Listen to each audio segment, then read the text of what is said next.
have a flow along surface. So to start with, I started with this geometry right here, and I wanted to end with that geometry right over this manipulated surface. So I will create a new surface, and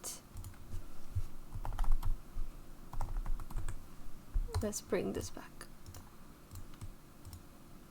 So this will be my new geometry as well.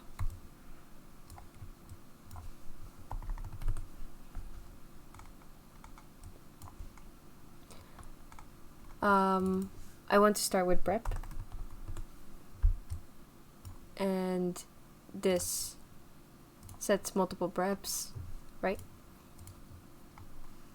So now that I have that, the reason why I want to group, and I will do it after I show you why.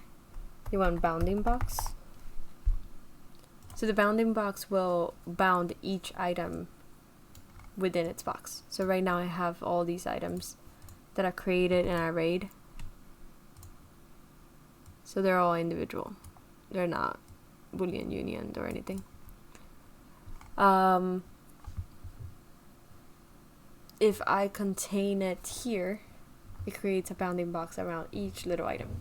If you don't have them joined in any way, then that poses a problem. So you want to group them. Grouping them shows bounding box that it should bound the box around them instead of around each one. Then I have a second connection here, so we type in surface morph. It's the same as flow along. If you do end up typing in flow along, it will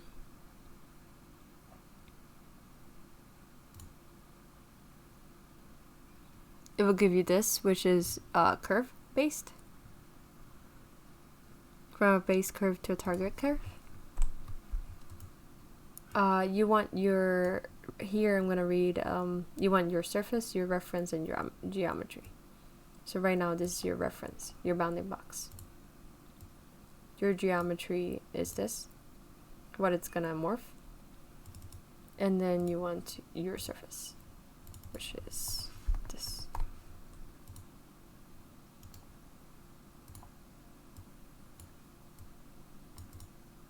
So now that we have everything identified, we just need a domain so it can be active.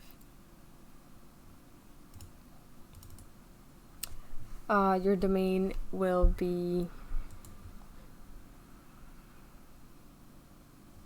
you can input, let's say 5, but it won't work the way you want it to. So right now it's very tiny, and you're gonna have to guess how big this is.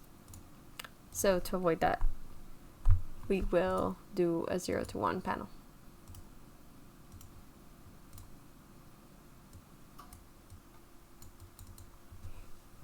Two. 0 to 1, and then I'm going to add it to the U and the V. So it's basically reading. Oh, and you want to reparameterize it.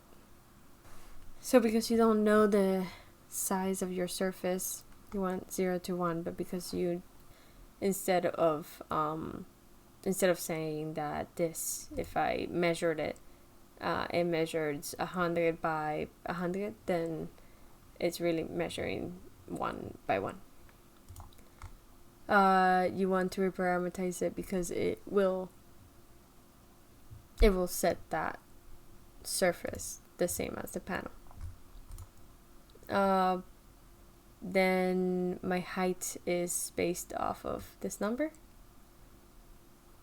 as you can see, and as you can also see, it's upside down. So it's just like flip. So in Rhino you have flip.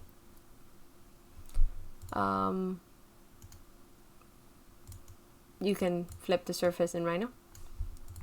But let's say you are in the middle of a script and there's no surface to flip because you did not get your actual surface from anywhere else.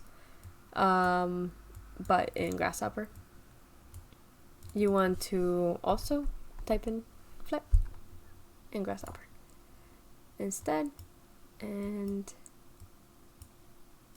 if you do that, it will flip it for you. So as I mentioned before, preview will help a lot because I can't see anything, right? So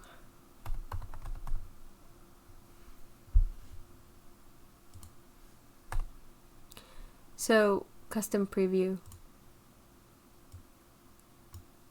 and it will set it to its default, which is pink, and then you can do swatch,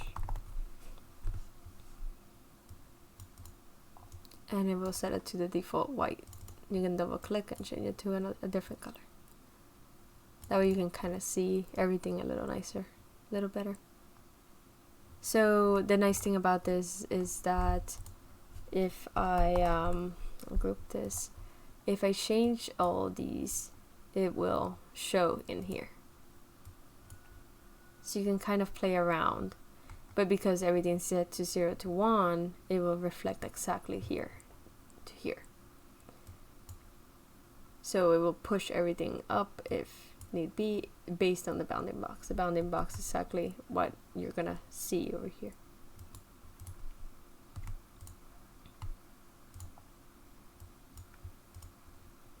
I can also turn it sideways.